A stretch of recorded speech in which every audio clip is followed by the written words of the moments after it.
వాక్యము చేత దేవుడు మనతో మాట్లాడాలి.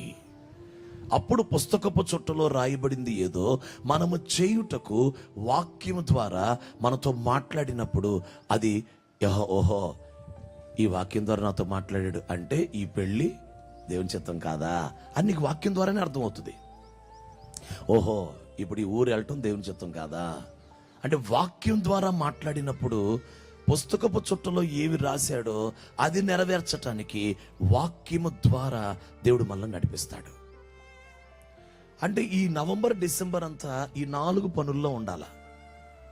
1, పరిశుద్ధాత్ముడు మీ ప్రార్థన నడిపించాలి బలముగా.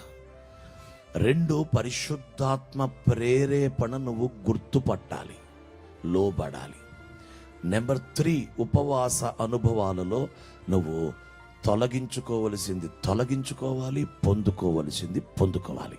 నెంబర్ 4, దేవుని వాక్యాన్ని చదువుతూ వింటూ ధ్యానిస్తూ నీవు దేవుని ఆ పుస్తకపు చుట్టలో నీ గురించి రాయబడిన అది నెరవేరటానికి నువ్వు అడుగులు వెయ్యాలి. అప్పుడు ఈ 2025 విజయవంతంగా ముగించి దాటి 2026లో అడుగు పెడతాం మనం.